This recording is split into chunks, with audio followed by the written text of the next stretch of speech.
Welcome, everyone. Thank you for joining us for today's CITI program webinar. Today's topic is FCPA and university research, what faculty and administrators need to know. Now, let me tell you about today's presenter. Alyssa B. Greenwald is a Senior Associate General Counsel at Yale University.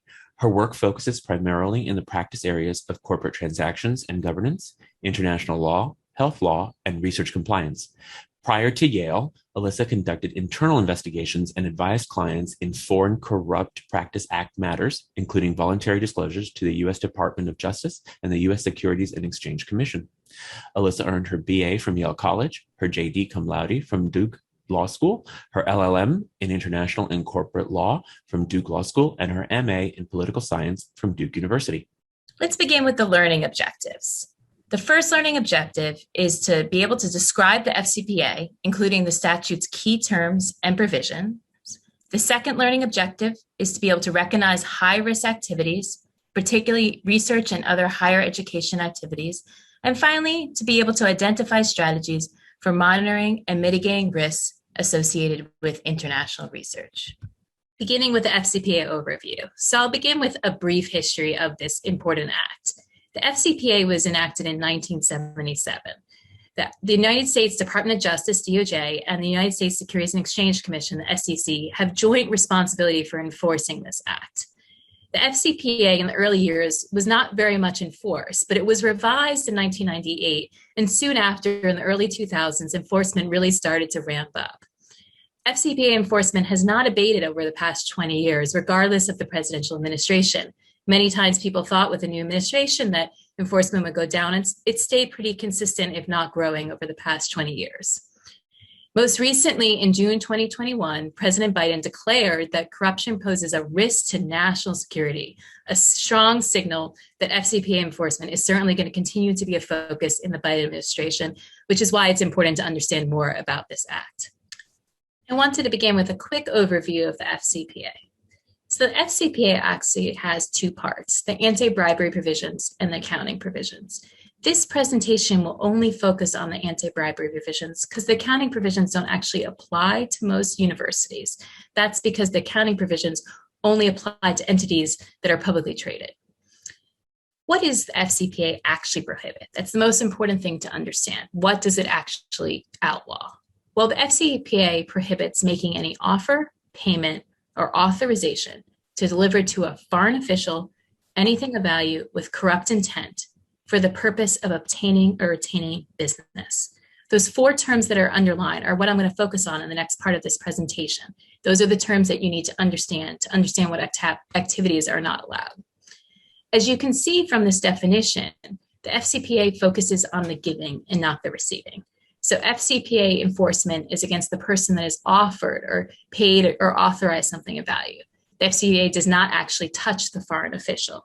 And what I mean by that is the FCPA focuses on the U.S. people, U.S. companies, U.S. citizens, U.S. residents who have offered. It's not about actually prosecuting the foreign official. That's because it would actually be difficult for the U.S. government to prosecute foreign officials. So it focuses on the U.S. persons that have offered something of value. I want to go over some areas of potential interaction with foreign officials in higher education. The first main area is when you're involved with sponsored projects. So you might come into contact with foreign officials when you're involved in the bidding process for government contracts, if you're negotiating agreements with foreign officials. There also are many times in sponsored projects where you need certain government approvals, there's inspections or audits, you're going to come into contact with foreign officials there. And finally, you might come into contact with foreign officials when hiring local vendors or suppliers. That's because, as I discussed in an earlier slide, many local companies are actually going to be government owned or controlled, and therefore the employees at the company are going to be considered foreign officials. So you might be in contact with foreign officials in that area as well. There's also other university activities where you might come into contact with foreign officials beyond sponsored projects. So the first is in marketing and delivery of services. So for example, executive education training. Many institutions are involved in service agreements with foreign entities. So that's where you might come into contact with foreign officials. You might also run into them at events, retreats, or conferences. If you remember the broad definition of foreign official that I gave you on the earlier slide, some of them could be your peers at foreign universities. So you're going to run into them at conferences. Institutions are also involved with fundraising and development activities. You might come into contact with foreign officials there.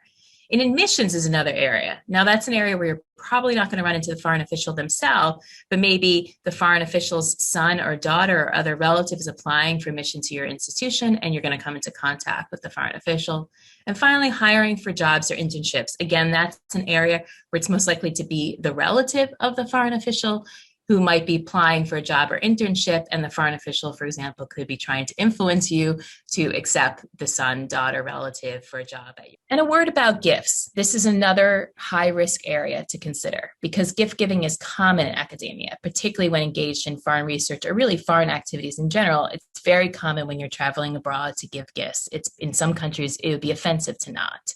So I just wanted to go over some best practices for gift giving, some things you can think about to help mitigate risk.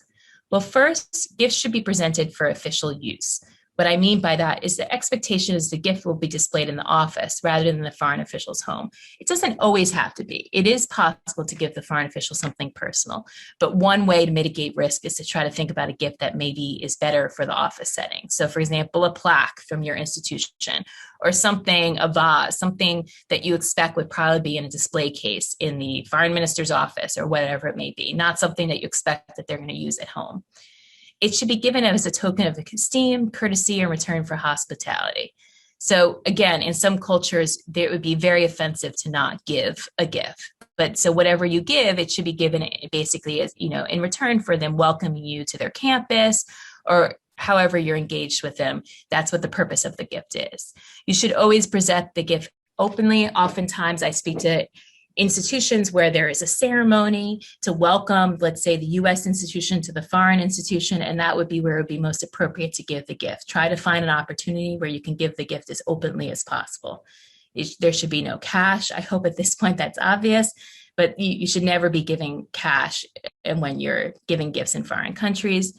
The expense has to be properly recorded. That's more for your finance team, but basically sometimes there's a desire to basically hide the fact that you gave a gift, even if it's an acceptable gift. Well, it's very important to fight that. So in summary, it can be easy to dismiss the FCPA as irrelevant to faculty and administrators or a low priority, given the many other relevant regulatory compliance areas. I get that. Every single day, faculty are being asked to learn about new requirements, but the FCPA is something you need to understand as well.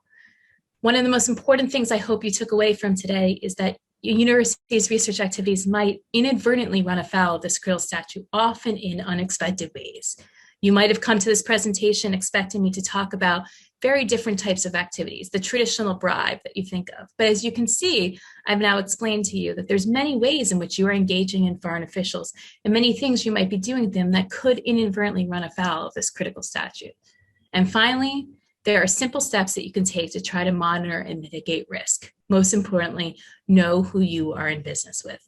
Know who you're hiring as consultants. Know who your foreign collaborators are. And that's one of the best tools you can use to try to mitigate risk in this space.